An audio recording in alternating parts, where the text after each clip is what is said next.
సునీల్ రఘురామకృష్ణరాజు మధ్య వైరం మతాల మధ్య చిచ్చుగా మారిపోతోందా?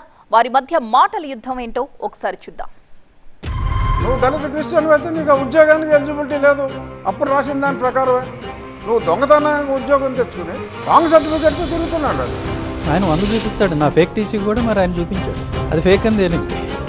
ఆడు సునీల్ కుమార్ గారు అంటాడు, బ్రిటిష్ వాళ్ళ నువ్వు నాకు చర్చ ఇచ్చావు ప్రార్థించుకోవడానికి అని ఓపెన్గా ఇచ్చిన స్టేట్మెంట్లన్నీ వీడియోలు ఇంకా ఉన్నాయి. ఊళ్ళోకి రానివ్వకుండా తలుపులు మూసేసి ఉన్న పరిస్థితుల్లో చర్చి తలుపులు తీశారు బ్రిటిష్ వాళ్ళు వచ్చి.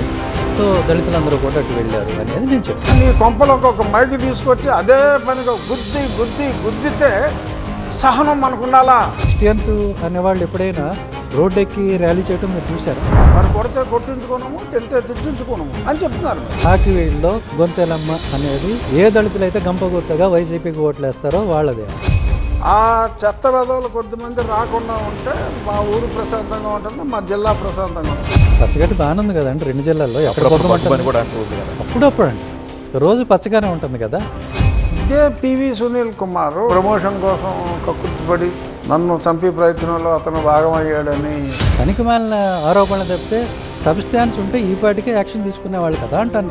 డిప్యూటీ స్పీకర్నే చంపి లెవెల్కి వచ్చారంటే వాళ్ళని పట్టుకోకుండా వదిలేస్తే అది ప్రభుత్వానికే మాయని మచ్చ అవుతుంది. చట్ట ప్రకారమే పనిచేశాను, ఉన్న చట్టాల ప్రకారమే పనిచేశాను. ఇంత క్లారిటీ ఎవరి వల్ల వచ్చిందంటే రఘురామ కృష్ణరాజు గారు. ఎలా ఆయన నా మీద ఒక ప్రచారం చేసినప్పుడు దానికి కౌంటర్ ఇవ్వాల్సిన బాధ్యత నాది. లేకపోతే ఆయన చెప్పే ప్రతి విషయం కూడా నిజమని అందరూ అనుకుంటారు కదా.